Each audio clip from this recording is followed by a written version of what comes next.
Hello friends, आज हम इन sentences की बात कर रहे हैं जो हम डेली रूटीन में रोज यूज करते हैं। जैसे, क्या तुमने खाना खा लिया? वो अभी तक नहीं आया। क्या तुमने मैसेज भेज दिया? अच्छा, वो सो गया। तो इस प्रकार के सेंटेंसेस जब हमें इंग्लिश में बोलना रहते हैं तो हम सब्जेक्ट के साथ में वर्ब का थर्ड फॉर्म यूज करते हैं। फॉर एग्जाम्पल, कविता ने 3 कविताएं लिखी हैं। कविता हैज रिटन 3 पोएम्स। निशांत ने नया फ्लैट खरीद लिया है। Nishant has bought a new flat. उसने मेरे सारे कपड़े प्रेस कर दिए हैं। She has ironed all my dresses. अब इसमें थर्ड पर्सन सिंगुलर था तो हमने हैज लगाकर वर्ब का थर्ड फॉर्म लगाया है। अब यदि subject I we you they होगा तो हम सब्जेक्ट के साथ में हैव और थर्ड फॉर्म लगाएंगे। जैसे, मैंने ये गाना पहली बार सुना है तो I have heard this song first time. क्या तुमने मैसेज भेज दिया है? Have you send that message? अब यदि हमें क्वेश्चन बनाना है तो हम हैज और हैव को सेंटेंसेस के आगे लगा देते हैं। जैसे, मुझे किसी से पूछना है क्या आपने कभी ब्लड डोनेट किया है, तो I would ask have you ever donated blood? Has Raju reached home? क्या राजू घर पहुंच गया है? यदि हमें इसके निगेटिव बनाना है तो हैज और हैव के बाद में नॉट लगा देंगे। Very simple. For example, Vinita has not left her job. Vinita ने अभी जॉब छोड़ा नहीं है। Sapna has not seen any film this week. Sapna ने इस वीक में कोई फिल्म नहीं देखी है। अब इस तरह के सेंटेंसेस में generally already, just, so far, yet इस तरह के वर्ड्स यूज में आते हैं। For example, I have uploaded 6 videos so far. मैंने अभी तक 6 वीडियोज अपलोड किए।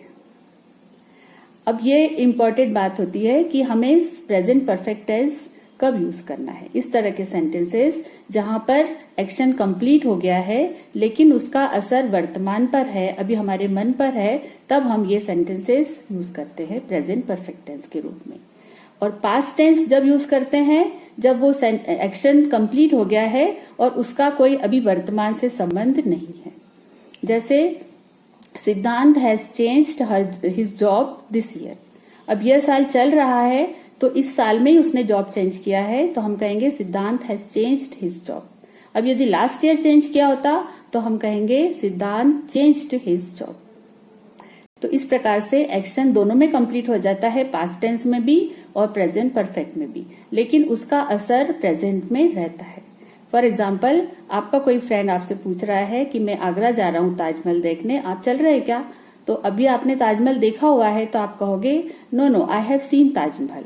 ताजमहल देखे बहुत दिन हो गए लेकिन उसका असर आपको वर्तमान में है तो आप कहोगे आई हैव सीन ताजमहल। अब यदि आप पर्टिकुलर टाइम बताओगे कि मैंने 2015 में ताजमहल देखा था तो आप कहोगे I saw Taj Mahal in the year 2015। आपसे जैसे किसी ने पूछा चाय पियोगे और आपने अभी अभी चाय पी है तो आप बोलोगे I have just taken T. ये भी कह सकते हो I have just had my T. जहां पर खाने पीने की एक्टिविटीज बतानी है वहां पर भी हैज और हैव का यूज होता है, इसलिए हम टेकन की जगह पर हैड भी यूज करेंगे। एक ही सेंटेंसेस में हैव और हैड आया है क्योंकि एक हैव तो प्रेजेंट परफेक्ट टेंस का है और एक हैड जो आया है वो थर्ड फॉर्म है। हैव का थर्ड फॉर्म होता है हैड। तो चाय पीने का असर अभी आपके पर है इसलिए आप बोल सकते हो I have just had my T. तो इस तरह के सेंटेंसेस हमें डेली रूटीन में काफी यूज में आते हैं। कभी इसका शॉर्ट फॉर्म जो होता है वो आई हैव का आई हैव हो जाता है तो I have had my T इस तरह से भी बोला जाता है। अब ये जो सेंटेंसेस हैं इनको आपको वापस प्रैक्टिस करनी है और यदि आपको क्वेश्चन पूछना है तो you can ask me in comment box and I hope you must have understood. So have you understood? So please like and subscribe my channel and thank you for watching.